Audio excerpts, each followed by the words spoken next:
की जीत पर उससे कहीं ज्यादा माथापच्ची कांग्रेस की हार पर हो रही है। करीब करीब सभी एग्जिट पोल्स में कांग्रेस की पूर्ण बहुमत की सरकार बनने का वादा किया गया था, जो अनुमान लगाए गए थे, और बात तो यहां तक पहुंच गई थी कि सीएम कौन बनेगा। लेकिन नतीजों के बाद सवाल उठ रहे हैं कि आखिर कांग्रेस से कहां चूक हुई जिससे वो सत्ता में वापसी करने से चूक गई। ये रिपोर्ट देखिए। कि हरियाणा में अब की बार कांग्रेस की सरकार। बड़े विश्वास के साथ कह रहे हैं कि हरियाणा में बड़े बहुमत से कांग्रेस पार्टी की सरकार बनेगी। सरकार, मेरा विश्वास है कि सरकार कांग्रेस बनाएगी। 8 तारीख को वोटों की गिनती शुरू होने से कुछ घंटे बाद तक कांग्रेस नेताओं का कॉन्फिडेंस हाई था, लेकिन 12 बजते बजते उन नेताओं और कार्यकर्ताओं के चेहरे पर भी 12 बजने लगे, जो काउंटिंग और ईवीएम पर सवाल उठाने लगे। हमारी शिकायत 7 विधानसभा क्षेत्रों से लिखित आई है, 13 से और आ रही है। बैटरीज को लेकर है कि 99% बैटरी कैसे दिखा रही हैं वो मशीनें, जब पूरे दिन उनको पोलिंग में उनको खपाया गया, उसके बाद भी 99% काउंटिंग के दिन सुबह खोलते हुए दिखती हैं, तो जाहिर सी बात है कि उस पर सवाल उठेंगे। और हमारे प्रत्याशियों ने सवाल उठाए थे। आज वो सारे सवाल हम लेकर इनके दरवाजे पे आए और हमने इनको सुपुर्द किए। कितनी विधानसभाओं की आपने शिकायतें कितनी की ओर करने वाले हैं? 7 की हमने कर दी है, 13 की और करने वाले हैं। मगर कांग्रेस को उसकी ही सीनियर मार्गरेट अल्वा ने हार की असली वजह बता दी। कांग्रेस के पूर्व महासचिव और 2004 से 2009 तक हरियाणा की प्रभारी रही मार्गरेट अल्वा ने पार्टी को नसीहत देते हुए एक्स पर लिखा, जीत के लिए तटस्थ रहना, पार्टी को एकजुट रखना, व्यक्तिगत आकांक्षा और पार्टी की भलाई के बीच संतुलन बनाना जरूरी होता है।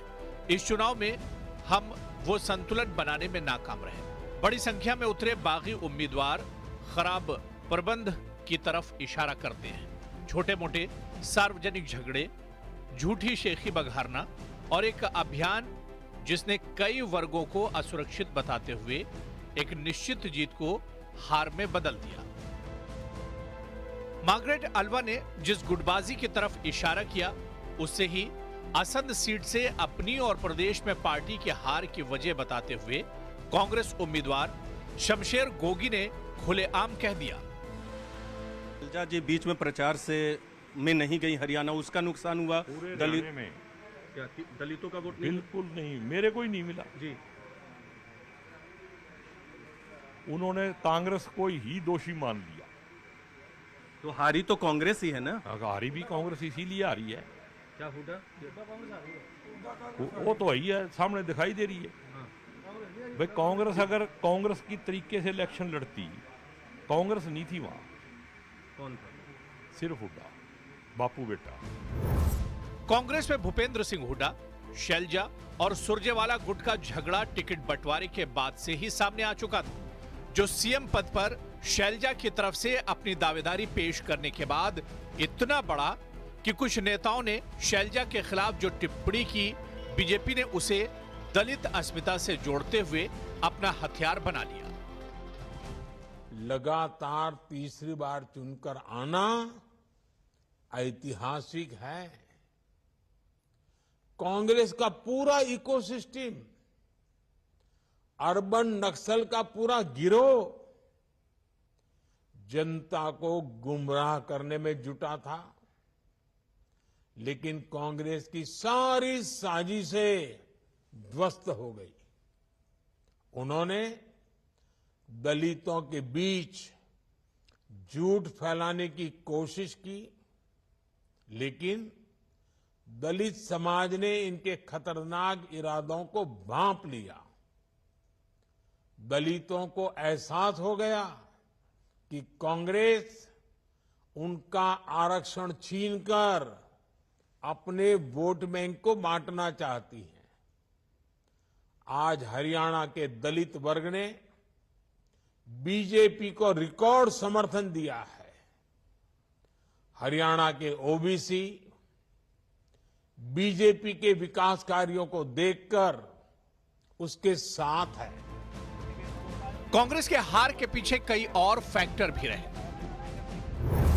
कांग्रेस ने उम्मीदवारों के ऐलान में देरी की, नामांकन के आखिरी दिन तक टिकट बांटी। टिकट बंटवारे से नाराज कांग्रेस के कई नेता निर्दलीय चुनाव लड़े। कांग्रेस के 19 बागी निर्दलीय उतरे, जिसका 16 सीटों पर नुकसान हुआ। टिकट बंटवारे के साथ ही कांग्रेस की गुटबाजी खुलकर सामने आई। कुमारी शैलजा काफी वक्त तक चुनाव प्रचार से दूर रही। कुमारी शैलजा पर कुछ नेताओं की टिप्पणी से दलित नाराज हुए। दलितों की नाराजगी से कांग्रेस एससी रिजर्व 17 में से 8 सीटें हारी। वहीं जाट बेल्ट की 25 में से सिर्फ 9 सीटों पर कांग्रेस को जीत मिली। कांग्रेस ने चुनाव में 2 लाख नौकरियों का वादा किया था। उसके कई उम्मीदवार नौकरियों में अपना अपना कोटा गिनाने लगे। वैसे उम्मीदवारों के बयान भी कांग्रेस को भारी पड़े। बीजेपी नेताओं ने 150 रैलियां की, जबकि कांग्रेस नेताओं ने 70 सभाएं की। राहुल गांधी और प्रियंका गांधी ने प्रचार के आखिरी 3 दिनों तक धुआंधार सभाएं की, लेकिन वो कारगर नहीं हो पाए। Bureau report,